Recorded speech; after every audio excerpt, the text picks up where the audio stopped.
और आज हम कक्षा 7 विज्ञान में जिज्ञासा की बुक के पार्ट 4 लेसन नंबर 4 धातुओं और अधातुओं की दुनिया के महत्वपूर्ण प्रश्न करेंगे, यानी कि मेटल्स और नॉन मेटल्स। मेटल मतलब धातुएं, नॉन मेटल मतलब अधातुएं।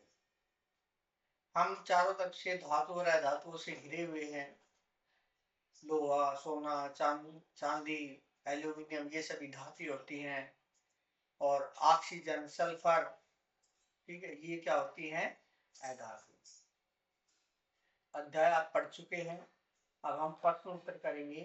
तो पहला प्रश्न है, किस धातु का उपयोग खाद्य पदार्थों के पैकेजिंग के लिए सामान्य तौर पर किया जाता है? क्योंकि यह सस्ती धातु है और इसकी पतली चादरों की सरलता से इसको किसी भी आकार में मोड़ा जा सकता है। तो एल्युमिनियम, तांबा, लोहा, शीशा। आपको मालूम है कि ये आमतौर पे जो जिसको हम सिल्वर फॉइल कहते हैं, हम अपना लंच पैक करके देती है आपकी मम्मी, तो वो एक चमकदार कागज सा होता है, पतला सा, जिसको हम एल्युमिनियम फॉइल बोलते हैं सिंपल भाषा में। वो एल्युमिनियम धातु का बना होता है। ठीक है, तो इसका आंसर होगा एल्यूमिनियम। अगला, निम्नलिखित में से कौन सी धातु जल के संपर्क में आने पर आग पकड़ लेती है?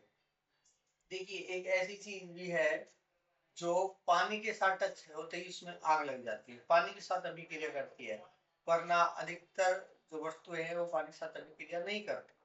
इसलिए हम पानी का हर चीज में, साफ सफाई में इस्तेमाल करते हैं। तो ऐसी कौन सी धातु, आइए देखते हैं।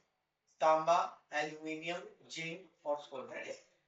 इन चारों में से केवल सोडियम ही एक ऐसी धातु है जो जल के संपर्क में आने पर एकदम से उसमें आग लग जाती है। वह जल के साथ अभिक्रिया कर लेती है और आग पकड़ जाती है। तो इसका आंसर है सोडियम। कारण सहित बताइए कि निम्नलिखित कथन सत्य अथवा असत्य है, यानी आपको ट्रू फॉल्स बताना है, सही है या गलत है। एल्यूमिनियम और तांबा पात्रों और मूर्तियों को बनाने के लिए उपयोग की जाने वाली अधातु की उदाहरण, यानी कि एल्यूमिनियम, तांबा पात्रों और मूर्तियों, यानी कि जो बर्तन होते हैं, बर्तन बनाने में और मूर्तियों बनाने में प्रयोग होते हैं। हमें पता है कि उनको बनाने में प्रयोग होते हैं, लेकिन ये कह रहे हैं कि उपयोग की जाने वाली अधातु के उदाहरण। ये बात गलत है, इसकी अधातु नहीं है, ये धातुएं होती हैं। लोहा, तांबा, एल्यूमिनियम, सोना, चांदी सब क्या है? धातुएं हैं। तो इसका मतलब ये अधातु नहीं है, तो ये हमारा असत्य है।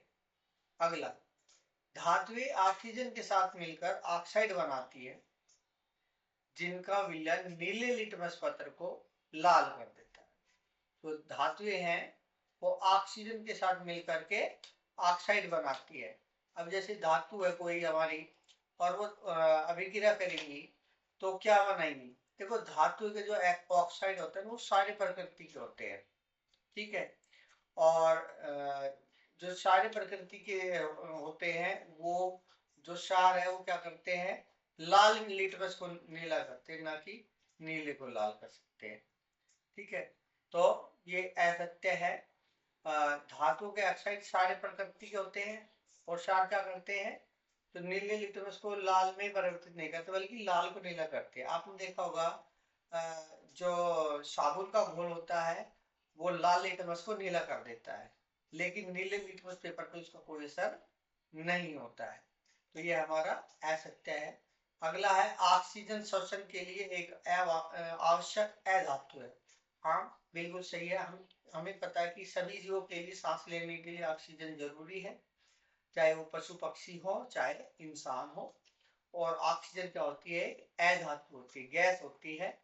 तो यह बात सही है। तो इसका आंसर हमारा सत्य है, तीसरे का। चौथा है, तांबे के पात्रों का उपयोग जल उबालने के लिए किया जाता है, क्योंकि विद्युत के सुचालक होते हैं। देखो, तांबे के पात्र मतलब बर्तन का उपयोग पानी उबालने के लिए किया जाता है। पहले चाय आदि बनाने में भी करते थे, लेकिन वे विद्युत के सुचालक हैं इसलिए नहीं करते, वे उष्मा के सुचालक हैं इसलिए उनका प्रयोग करते, ना कि विद्युत के। विद्युत से कोई अर्थ नहीं है। हमें ये बताना है ध्यान से, कोई भी प्रश्नों को ध्यान से समझना है, क्योंकि इन प्रश्नों में थोड़ा थोड़ा सा ही लॉजिक होता है। तो अगर यदि आप इनको ध्यान से पढ़ेंगे और समझेंगे तो आप इनको उत्तर सही दे पाएंगे।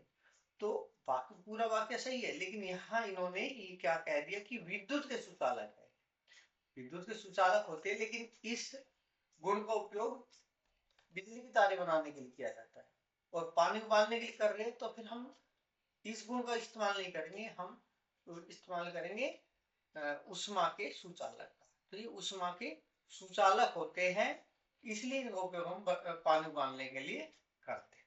ठीक है, तो ये असत्य। अगला, आभूषण बनाने के लिए यानी ज्वेलरी बनाने के लिए केवल कुछ ही धातुएं उपयुक्त क्यों है? यानी आमतौर पे हम जो ज्वेलरी है या तो सोने की बनवाते हैं, चांदी की बनवाते हैं, ठीक है, कुछ आके प्लेटिनम वगैरह से भी बनवाने लगे हैं, लेकिन मुख्य जो धातु है वो सोना और चांदी है। क्या आपने देखा है किसी को लोहे की कोई आभूषण, कोई ज्वेलरी, कोई चेन पहने हुए? नहीं ना, अंगूठी फिर भी कोई कोई पहन लेता है लोहे की, लेकिन ज्वेलरी नहीं पहनते हैं, हार नहीं पहनते हैं, नेकलेस नहीं पहनते हैं लोहे का। तो ऐसा क्यों है? क्योंकि कुछ धातुएं आभूषण बनाने के लिए उपयुक्त होती है, क्योंकि वे आघातवर्धनीय और तन्य होती है। अब आघातवर्धनीय क्या होता है? आघातवर्धनीय का मतलब है कि जिनको हम पीट पीट के पतली से पतली चद्दर में बदल सके, ठीक है। और तन्य, तन्य वो गुण होता है धातुओं का जिसके कारण उनको खींच करके लंबी लंबी तारे बना सके, पतली पतली तारे बना सके। तो ये जो दोनों गुण जिन धातुओं में होते, केवल उन्हीं का उपयोग हम आभूषण बनाने में करते हैं। और ये दोनों गुण सोना और चांदी में पाए जाते हैं, इसलिए सोना और चांदी का उपयोग हम आभूषण बनाने में करते हैं, क्योंकि इनको पतली चद्दरों में बदला जा सकता है और तारों में भी बदल सकते हैं। और दूसरी बात, इनके अंदर चमक भी होती है, सबसे ज्यादा चमक होती है इनके अंदर सोने में और चांदी में, इसलिए इनका उपयोग करते हैं। प्रश्न 5 है, स्तंभ 1 में दी गई धातु और अधातु के उपयोगों की स्तंभ 2 में दी गई धातु और अधातु के अव्यवस्थित नामों से सुमेलित कीजिए। यानी कि हमारे पास दो कॉलम दिए गए हैं, एक कॉलम में कुछ गुण दिए गए हैं, दूसरे कॉलम में उनके नाम दिए गए हैं, और वो भी आगे पीछे करके दिए गए हैं, जंबल लेटर्स में दिए गए हैं। जैसे पहला, विद्युतीय तारों में उपयोग, विद्युत तारे यानी बिजली के तारों में किसका उपयोग करते हैं? जंक्सिया, रिनकलो, बाका, जनाइट्रोन, नासो। ये तो कुछ अजीब से लग रहे हैं हमें नाम ऐसे पढ़ते हैं तो, लेकिन इनको हम सीधा करते हैं, तो नासो को उल्टा करेंगे तो सो आगे पीछे ना कर देंगे तो बन जाएगा सोना। ऐसे ये है जनाट्रो, तो इसको नाइट्रोजन, बाता को सीधा करेंगे तो तांबा, विकर्णलो को करेंगे सीधा तो कैलोरीन, क्लोरीन। और ये क्या है? ऑक्सीजन बन जाएगा। तो विद्युत की तारों में उपयोग क्या करेंगे हम? तांबा। और परबल अघातवर्धनीय और तन्य, अभी अभी हमने ऊपर वाले क्वेश्चन पढ़ा है, अघातवर्धनीय और तन्य जो धातु है सबसे ज्यादा वो सोना और चांदी है। तो चांदी इनमें किसी ऑप्शन में नहीं है, सोना है पांचवी ऑप्शन में, तो वो इसका आंसर होगा। अगला तीसरा है, जीव इसके बिना जीव नहीं रह सकते। ये भी हमने अभी ऊपर के प्रश्नों में पढ़ा था कि हम सभी को सांस लेने के लिए, पशु पक्षियों, इंसानों, सभी को सांस लेने के लिए क्या चाहिए? ऑक्सीजन। तो इसका ऑप्शन आ जाएगा पहला, ऑक्सीजन, और इसको सीधा करके भी लिखना, ऑक्सीजन। चौथा, जब मृदा में इस उर्वरक को मिलाया जाता है तब पौधे स्वस्थ रूप से वृद्धि करते हैं। तो हमें मालूम है कि जब हम खेतों में एक सफेद रंग का पदार्थ डालते हैं, खाद डालते हैं, यानी उर्वरक डालते हैं, चीनी जैसा होता है, गोल गोल दाने होते हैं, या होम्योपैथिक की गोली होती है ना, सफेद छोटी छोटी बारीक बारीक गोल गोल, ऐसा होता है जिसको हम उर्वरक कहते हैं। और उसका नाम है क्या? यूरिया, जो कि नाइट्रोजन से बनता है। तो इसका आंसर है नाइट्रोजन, यानी चौथा तो चौथे से ही मिल जाएगा। अगला है पांचवा, जल शुद्धिकरण में इसका उपयोग किया जाता है, यानी पानी को साफ करने के लिए हम या तो क्लोरीन का इस्तेमाल करते हैं या पोटेशियम परमैंगनेट का करते हैं, ज्यादा पानी है तो, ठीक है, या अल्ट्रावायलेट रेडिएशन का। अब यहाँ पे ऑप्शन में हमारे पास क्या है, क्लोरीन है, बाकी दो नहीं है, तो हम यहाँ पे इसका आंसर क्लोरीन होगा, यानी दूसरा होगा। ये देखिए, में तांबा, ये सोडियम यहाँ पे गलत लिखा हुआ है, यहाँ पे आपको उत्तर लिखना है सोना, ये गलत लिखा था, सॉरी।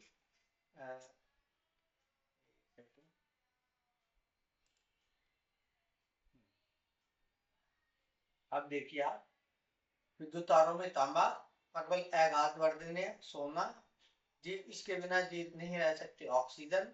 जब मृदा में उर्वरक को मिलाया जाता है तब पौधे स्वस्थ रूप से वृद्धि करते हैं तो नाइट्रोजन, और जल शुद्धिकरण में इसका उपयोग किया जाता है तो क्लोरीन। क्लोरीन का इस्तेमाल करते हैं पानी को साफ करने के लिए। आप इनका स्क्रीनशॉट ले सकते हैं। अब आगे चलते हैं। क्या होता है जब मैग्नीशियम और सल्फर ऑक्सीजन के साथ अभिक्रिया करते हैं? निर्मित उत्पादों की प्रकृति में प्रमुख अंतर क्या होता है? मैग्नीशियम हमें मालूम है एक धातु है, और सल्फर क्या है धातु। अब देखिए, मैग्नीशियम ऑक्सीजन के साथ अभिक्रिया करता है तो मैग्नीशियम ऑक्साइड बनाता है। आपको पता होगा मैग्नीशियम का रिबन आता है, प्रयोगशाला में भी आता है, और अगर उसको कुछ समय तक इस्तेमाल नहीं करते तो वो काला काला हो जाता है। ठीक है, आपके टीचर ने भी दिखाया होगा, उसको जला करके वो आसानी से आग पकड़ लेता है। लेकिन अगर एक इस पे काले काले रंग की परत जमी है तो वो मैग्नीशियम ऑक्साइड है और इतनी आसानी से आग नहीं पकड़ता है। तो फिर हमें उसको रेग मार से उसको घिस करके साफ करना होता है, तब वो आसानी से आग पकड़ता है। तो मैग्नीशियम ऑक्सीजन के साथ अभिक्रिया करके मैग्नीशियम ऑक्साइड बनाता है, जो कि सारे प्रकृति का है, यानी बेस है, वो बेसिक है। और सल्फर ऑक्सीजन के साथ अभिक्रिया करके सल्फर डाइऑक्साइड बनाते हैं, यानी SO2 बनाता है, जो जल में घुलकर सल्फ्यूरस अम्ल बनाता है। और सल्फ्यूरस अम्ल, नाम ही अम्ल आ गया तो कैसी प्रकृति होगी इसकी, अम्लीय होगा। और मुख्य अंतर क्या है कि जो मैग्नीशियम है वो उसका जो ऑक्साइड होता है वो क्षारीय होता है, और क्षार क्या करते हैं, लाल लिटमस को नीला कर देते हैं। जबकि धातु सल्फर है वो उसका ऑक्साइड अम्लीय होता है, और जो नीले लिटमस को लाल कर देता है। हमें पता है अम्ल नीले लिटमस को लाल कर देते हैं और क्षार लाल लिटमस को नीला करते हैं। ठीक है, नेक्स्ट क्वेश्चन। लेवल आरेख को पूरा कीजिए। अब ये आरेख है, इसमें एक क्वेश्चन मार्क है, फिर वायु और उष्मा, यानी कोई ऐसा पदार्थ है जो वायु के साथ मिलकर के और उष्मा यानी गर्म करने पर उसकी राख बन जाती है, और फिर राख में जब जल मिलाते तो नीला और लाल लिटमस पेपर अलग अलग प्रकार के परिवर्तन दिखाते, तो वो क्या हो सकता है? अभी अभी ऊपर वाले प्रश्न पढ़ा हमने कि जब मैग्नीशियम रिबन को वायु की उपस्थिति में गर्म किया जाता है, यानी जलाया जाता है, तो उसकी राख बनती है जो कि मैग्नीशियम ऑक्साइड होता है।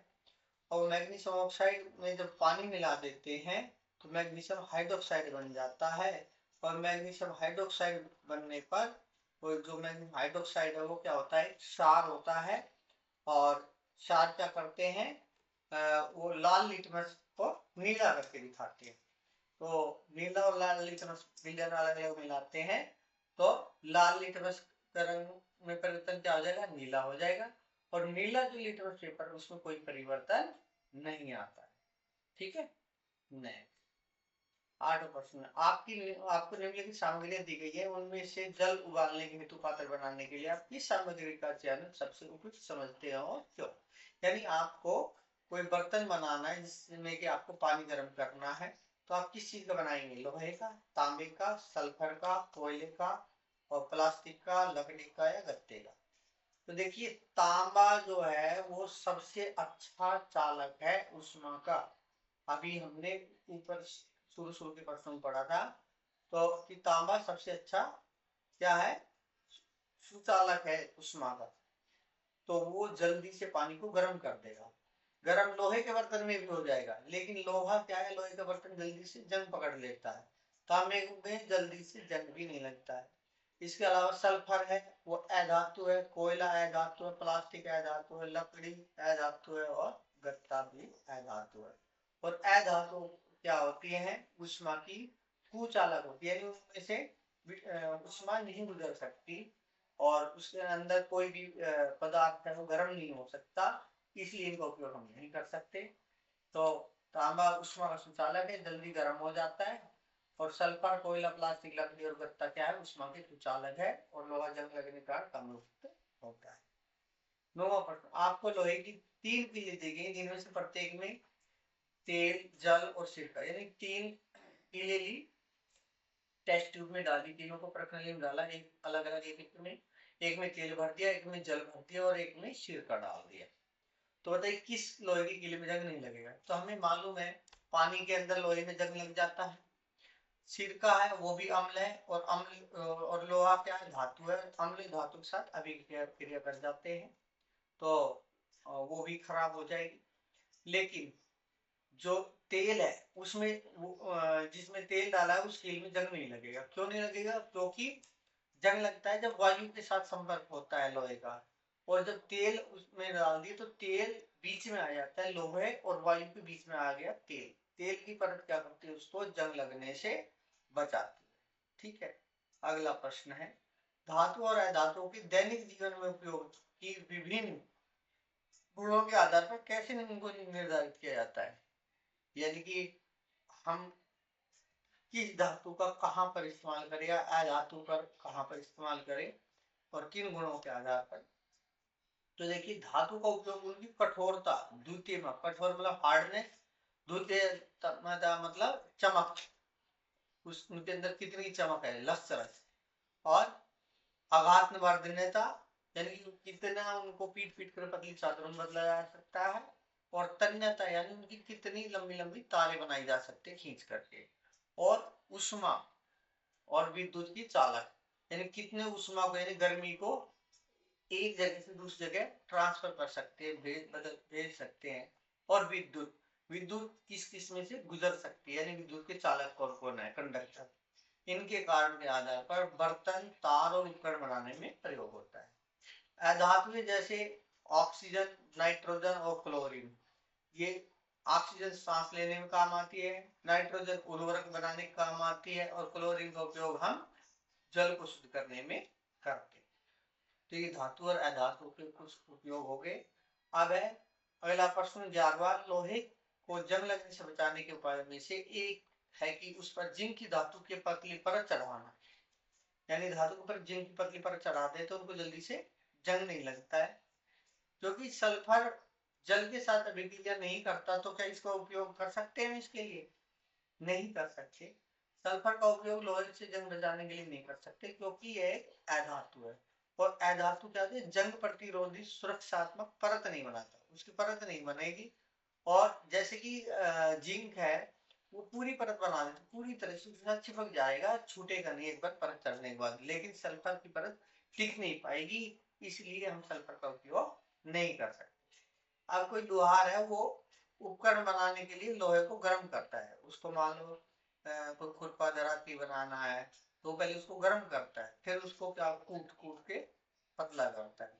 तो इस प्रक्रिया में गर्म करना क्यों आवश्यक है, हमें मालूम है कि कोई भी लोहा है, लोहे से बना पदार्थ है, वो गर्म करने से नरम पड़ जाता है। आपने देखा होगा लोहार के दुकान में वो जब किसी चीज को, लोहे के सरिये को गर्म करता तो वो लाल रंग का हो जाता है, बिल्कुल खून जैसा, ब्लड रेड हो जाता है, तो वैसा होने से वो नरम पड़ जाता है, और आघातवर्धनता के कारण उसे आसानी से पीट पीट के पतले पतले उपकरणों में, औजारों में प्रयोग किया जा सकता है, जैसे छीनी हो गई, खुरपा हो गया, दराती हो गई, उनको पीट पीट के वो पतला कर सकते हैं, लेकिन उससे पहले उसको गर्म करना पड़ता है।